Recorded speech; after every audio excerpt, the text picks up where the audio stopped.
একজন সাহাবী উহুদের যুদ্ধ, বদরের পরের যুদ্ধ, 3য় হিজরিতে উহুদের যুদ্ধে নবীর পক্ষ হয়ে ময়দানে নামলেন ঈমানদার, আর তার আপন বাবা নামলো নবীর বিরুদ্ধে কাফেরের পক্ষে। ছেলে ঈমানের পক্ষে, বাবা ঈমানের বিরুদ্ধে কাফেরের পক্ষে, মুখামুখি সংঘর্ষ, যুদ্ধের ময়দান, শত্রু পক্ষের কাতার।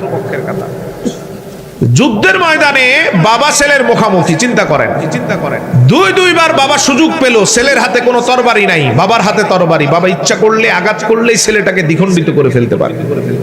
ছেলে ঈমানদার, বাবা বেঈমান। ছেলে ঈমানের পক্ষে, বাবা কাফেরের পক্ষে। এরকম সুযোগ কয়বার? ছেলের হাতে কোনো তরবারি, ঢাল নাই, তরবারি নেই, প্রতিহত করতে পারবে না, আঘাত করলে মৃত্যু নিশ্চিত। দুইবার সুযোগ পাওয়ার পরেও বাবা মনে মনে বলতেছে, আরে সে তো আমার সন্তান, আমি কিভাবে বাবা হয়ে তার গায়ে আঘাত করব? এটা মনে করে অন্যদিকে ফিরে গেলেন, আরেকটা শত্রুর দিকে মন দেই, এই ছেলের ছেড়ে দে, সে তো আমার ছেলে। তৃতীয়বার এবার সন্তানের হাতে সুযোগ আসলো, বাবার হাতে তরবারি নেই, সন্তানের হাতে তরবারি, উল্টা, আগের দুইবারের উল্টা। ছেলের হাতে তরবারি, বাবার হাতে তরবারি নেই, মুখোমুখি হয়ে গেলেন বাবা ছেলে। এমন মুহূর্তে ছেলে তরবারিটা বাবার কাঁধের উপর তুলে ধরলেন। সুবহানাল্লাহ। ছেলে কোনো ছাড় দেয়? চোখের পানিগুলো ছেড়ে দিয়ে বাবা বলেন, দুইবার আমি সুযোগ পেও তোরা আঘাত করি নাই, আমি তোর বাবা, তুই আমার সন্তান। চোখের পানি ছেড়ে দিয়ে বলেন, আমি তো তোর জন্ম দিয়ে দুনিয়ায় আনলাম, লালন পালন করে তোর বড় করলাম, কত রাত না ঘুমিয়ে তোর অসুস্থতার সময় সুস্থতা নিশ্চিত করলাম, কত বেলা না খেয়ে তোরা আমি খাবারের ব্যবস্থা করলাম। আজকে সন্তান হয়ে তুই আমার কাঁধের উপর তরবারি কিভাবে ধরস?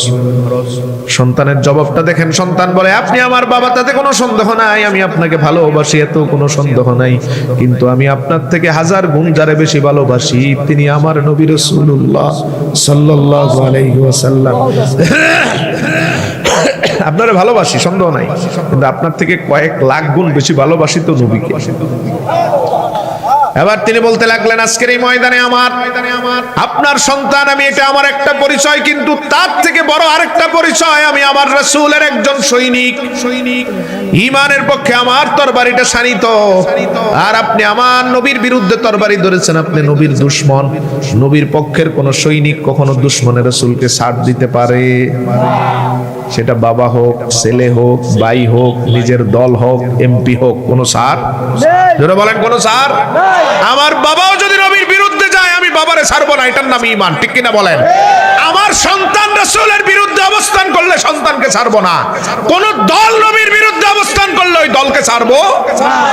কোন এমপি মন্ত্রী নবীর বিরুদ্ধে যদি সামান্যতম প্রমাণ পাওয়া যায় যে নবী বিদ্বেষীদের সাথে তার আতাত আছে, ওই রকম এমপির পিছনে ঘুরার কোন সুযোগ, যে ঘুরবে তার ঈমান নাই, ঠিক কিনা বলেন? কোন সুযোগ আছে বলেন? বললেন, আমার সবচেয়ে বড় পরিচয়, আজকের পরিচয় আপনার সন্তান, এটা আমার একটা পরিচয়, ছোট পরিচয়, কিন্তু আমার বড় পরিচয়, আমি নবীর পক্ষের একজন সৈনিক। আল্লাহ আমারে কবুল করেছেন নবীর উম্মত হিসেবে যুদ্ধের ময়দানে নামার। আর আপনার পরিচয়, আমার নবীর বিরুদ্ধে তরবারি ধরেছেন নবীর শত্রু। নবীর পক্ষের কোন ঈমানদার সৈনিক কখনো নবীর শত্রুকে ছেড়ে দিতে পারে না। এই কথা বলেই বাবার মস্তকটা ফেলে দিলেন। কি ঈমানদার সন্তান! আমার আল্লাহ ওই ময়দানে জিবরিল পাঠালেন, হাবিব দেখেন কি পাগলের মতো আপনারে ভালোবাসে, আপন বাবাকেও ছাড় দেয় না।